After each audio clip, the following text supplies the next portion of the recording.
Hey, David Thomas. So today I'm going to be talking about a controversial topic right now, the Olympic Games and the ceremony. Now, before you want to start typing in the comments, oh, it wasn't about the Last Supper, you're an idiot. Hey, I'm not here to say it was. That's really not the point of this whole message that I have today.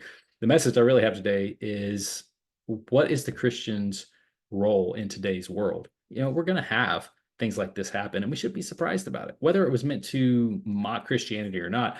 I mean, nothing about that scene is anything that represents a Christian. Okay. I mean, if you think back about Greek mythology and history and the feast and the debauchery and the orgies and all the stuff, that is, you know, talked about, none of it represents anything that's pure and good and holy. It's just not, it doesn't represent us at all. So, but we shouldn't be surprised by that. The Bible tells us that the world is declining, not getting better. We know this. Jesus is the one that's going to win this battle ultimately. But until then, the world's getting worse. It's getting more immoral, more debauched.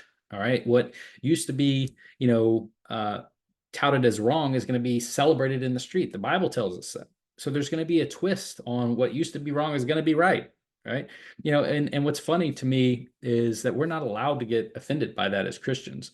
It's or quote unquote, we're not allowed to. It's whether the Olympic Games, I'll say this and then let's move on. But the Olympic Games, whether it was or not, it's funny that Christians are now getting a backlash for being sensitive, for getting offended. And what's funny is the people that are touting that oh my goodness, you're offended, you're so sensitive, oh my, trying to make it out like we're idiots for getting offended, are the people that they get offended about everything, right? I mean, isn't that the way of the world now, is being offended? Everybody's walking around offended. It's the new cool thing to do is get offended. And and put the shoe on the other foot. If Christians had somehow offended somebody, even accidentally, as supposedly that was the case with this event, um, it wouldn't matter, right? If Christians had this millions of people watching this televised event and they offended some subset of society with whatever is popular nowadays to do that is anti-Christian, you'd be crucified for it, and so I remember when Ray Higdon, he came and said that he announced that he was a Christian, right? Oh my goodness, so many people got offended because he started giving his opinions on, he didn't believe in the universe and things like this. And so many people got offended. But the same people that were getting offended with that are making fun of Christians for getting offended and saying, oh, what are they going to be upset about tomorrow? So it's just there's so much hypocrisy. So as Christians, we have to rise above. We have to rise above. And what is our biggest weapon in this life? It's prayer. It's prayer. We are our roles as Christians are: one, bring glory and honor to God; two, to spread his good word. All right. So the first step to doing that is you got to be in prayer. You have to be a prayer warrior. Okay. Prayer is our biggest weapon. We do not battle against flesh and blood, but against principalities and powers. The Bible tells us that. So even, let's take, for example, the people that were on the stage, or the people that influenced that whole scene, right? It's not them you're fighting against. It's the principalities and powers influencing this. Okay. And each person on that stage, they have a soul and they're headed for eternity one way or the other. And so, if we as Christians know of the amazing gift of Jesus Christ and his salvation, his sacrifice he made to give us salvation, it behooves us to share it. And how does the best way to share that? It's through leading by example, our lives, the way that we are, the way that we act, the way that we speak, the way that we conduct ourselves. You want people to look at you as a Christian and say, that person's got something, right? They have that, what do the French say? That je ne sais quoi. They have something about that person that I want more of.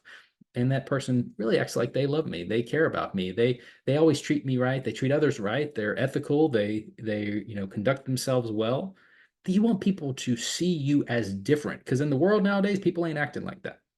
All right. It's rare that you find somebody that's not willing to slit your throat to get ahead. And so, as Christians, we have to stand apart. We have to stand above. So don't fall into these little conversations of he said, she said, they meant this, they didn't mean that. It doesn't matter. It's all irrelevant. All it is an example of the times, and we as Christians are called to more. We are called to bring glory and honor to God and to spread his good word. So we can do that through prayer. We have to Pray. Every revival that's ever happened in history has always started with prayer. Prayer is our biggest weapon. Be in prayer all day continually. Okay. Pray for the nation. Pray for your leaders. Pray for those around you, those that are lost, those that your coworkers, your loved ones. Pray for your Christian brothers and sisters. Pray for your community, your family. Most importantly, your family, your wife, your husband, your kids, your grandkids. Be in prayer. We should be in prayer constantly and continually. That is our biggest weapon that we have.